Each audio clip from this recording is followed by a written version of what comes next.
নমস্কার, সবাই কেমন আছেন? সুপ্রিয়া নতুন একটি ব্লগে আপনাদের সবাইকে স্বাগত। আজকে বুধবার, দুপুর এখন 2টো বাজে।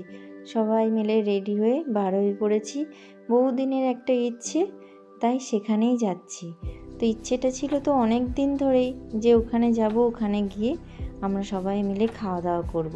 তো সেটা বলেই ফেললাম যে দুপুরে একটা রেস্টুরেন্টে যাচ্ছি, যেখানে গিয়ে আমরা সবাই খাওয়া দাওয়া করব। তো সেটা শুধু আমরা যাচ্ছি না, আমাদের এক বন্ধু তারও ফ্যামিলির সাথে আসছে তারা। চলুন বেরিয়ে পড়েছি। এখানে সামনে দেখছেন রাস্তায় কিছুটা জল জমে রয়েছে। ওই সকালের দিকে একটুখানি বৃষ্টি হয়েছে, আর সামনেটা তো অনেকটা নিচু রাস্তাটা, তো একটু বৃষ্টি হলেই অমনি জল জমে যায়। চলুন এবার বেরিয়ে পড়ি। এই যে বহু দিনের ইচ্ছে, সেটাই আজকে পূরণ হচ্ছে। এটার জন্য আমার সেই পয়লা বৈশাখ থেকেই ভাবছিলাম যে এই রেস্টুরেন্টেই যাব। পয়লা বৈশাখের দিন যখন এই রেস্টুরেন্টে ফোন করা হলো, তখন বললো যে এখানে এখনও টেবিল খালি নেই, আসলে আপনাকে 1 থেকে 2 ঘন্টা ওয়েট করতে হবে। আপনার মতন অনেকেই এরকম ওয়েট করে রয়েছে, তো সেখানে আপনি টেবিল পাবেন কি কোনো গ্যারান্টি নেই। তো তাই জন্য আমরা আবার অন্য রেস্টুরেন্টে গেছিলাম। আর পয়লা বৈশাখের দিন তো প্রতিটা বাঙালি রেস্টুরেন্ট দেখবেন ভিড় থাকে। কোনো অন্য সময় যদি না ভিড় থাকে, কিন্তু এসব ফেস্টিভ্যালের দিনে বেশ ভালোই ভিড় হয় রেস্টুরেন্টগুলো। চলুন কথা বলতে বলতে চলে এসেছি। আজকে আমরা আর বাইক নিয়ে যাব না, আমাদের যে বন্ধুটা আসছে তারা কার নিয়ে আসছে, ওই কারেই আমরা সবাই একসাথে যাব।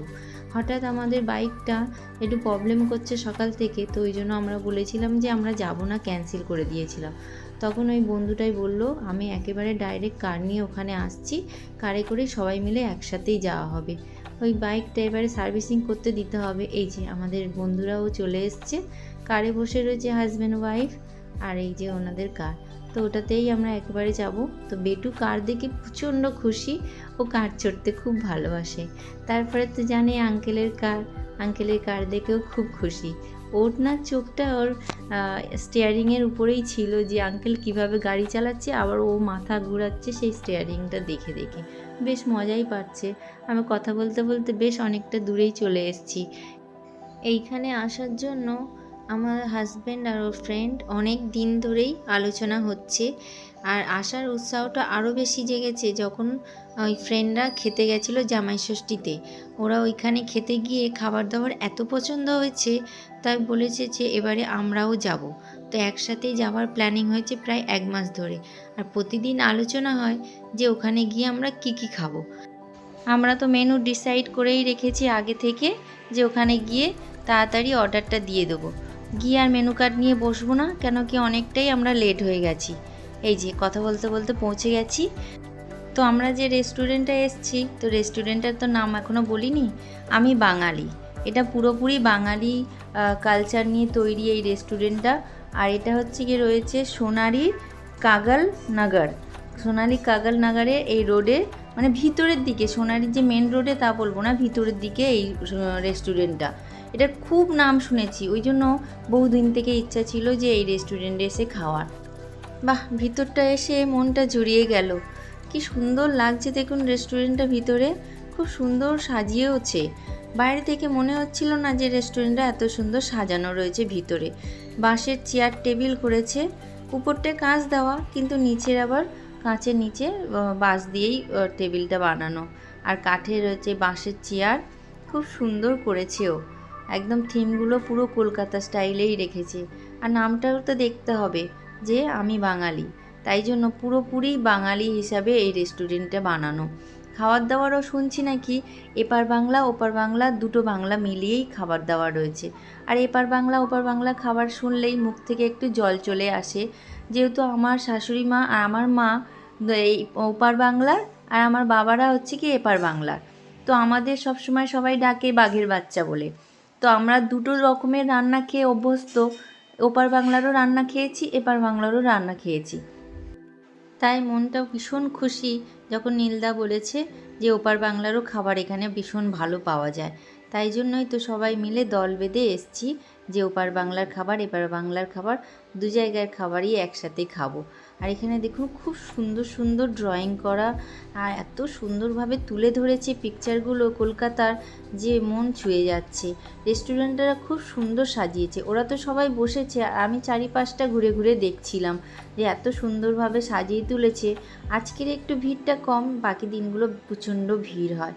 বাস আমরা তো অর্ডার দিয়েছিলাম, মেনু তো আগে থেকেই ডিসাইড ছিল, তো আমরাই অর্ডার দিয়েছিলাম। প্রথমে স্টার্টারে ফিশ কবিরাজি অর্ডার করেছিলাম। ফিশ কবিরাজিগুলো ভীষণ বড় বড়, আমরা তো একা একটা করে খেতে পারবো না, তাই জন্য 3টে অর্ডার করা হয়েছিল।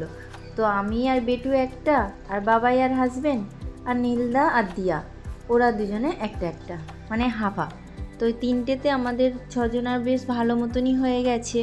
এরপরে আমরা অর্ডার দিয়েছিলাম হচ্ছে ভেটকি মাছের পাতুরি। ভেটকি মাছের পাতুরিটা আমরা 3টে অর্ডার করেছি। ভেটকি মাছের পাতুরিটা নাকি ভীষণ বড় বড়, তো একটা তো খাওয়া যাবে না, আর একটা খেলে বাকি আর কিছু খেতে পারবো না। ওই জন্যই সব কিছুই আমরা 3টে বা 2টো করে অর্ডার করা হয়েছে। দাঁড়ান একটু খেয়ে দেখি কেমন হয়েছে। দেখতে তো ভীষণ বড় বড় লাগছে, এটাই খেয়ে মনে হচ্ছে আজকে পেটটা ভরিয়ে ফেলবো, আর কিছু খেতে পারবো না, এটাই আলোচনা হচ্ছিল।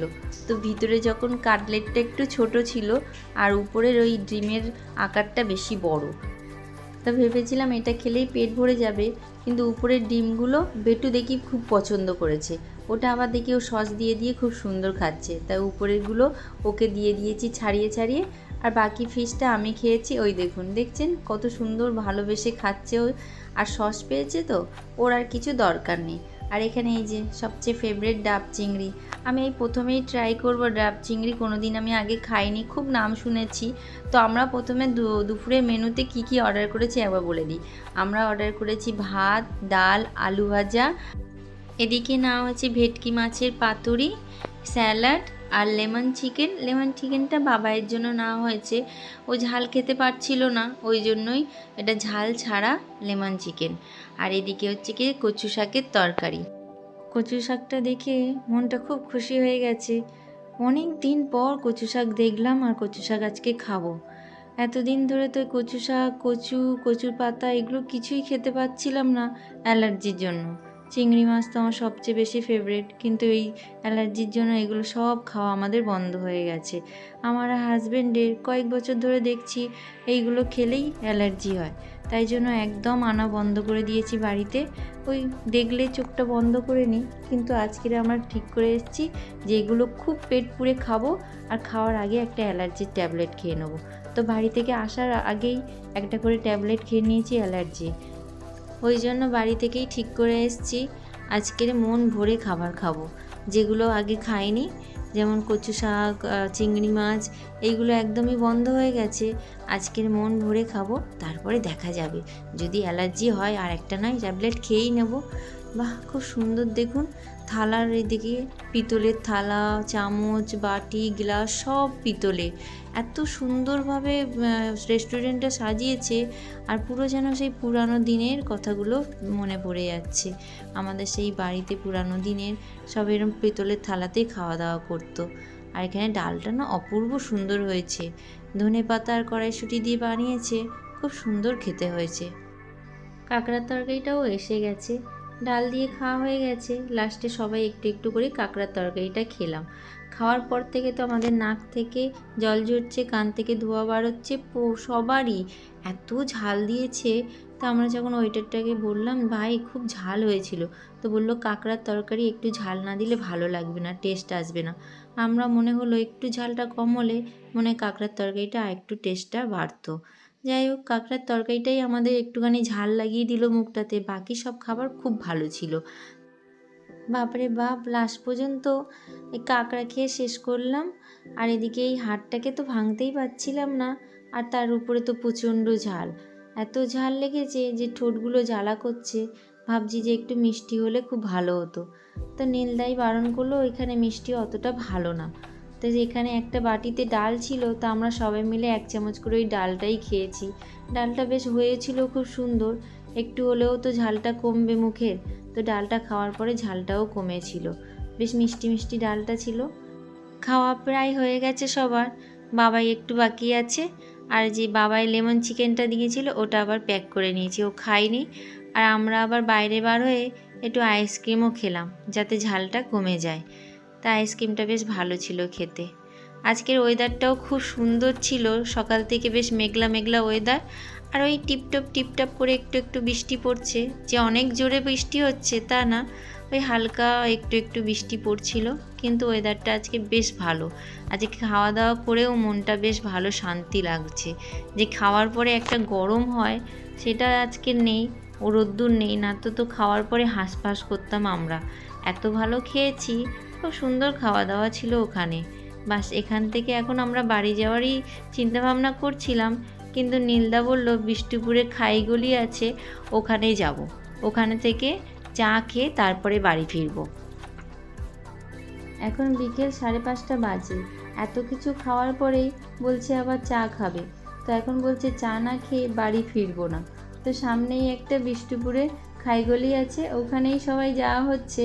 ওখান দিয়ে চা খেয়ে তারপরে বলছে বাড়ি ফিরবে। তো চলুন ওখানেই যাওয়া যাক। এই যে গলিটা, এই রাস্তাটা দেখছেন, এটা বিষ্ণুপুরের ঠিক ভিতরের রোড। আর এই রোডটার দু সাইডেই স্টল বসে, বিভিন্ন রকমের খাবার পাওয়া যায়। আর এই রোডটা এখন থেকেই দেখছেন এত ভিড়, এর একটু পরে আরও লোকে পুরো গিজগিজ করে। সন্ধে দিয়ে এত ভিড় হয়, আর খাবার টাবার খুব ভালো পাওয়া যায় এখানে। আরও দূরেই দেখছেন মহাকাল বলে যে চায়ের দোকানটায়, ওখানে গেছে ওরা চা খেতে।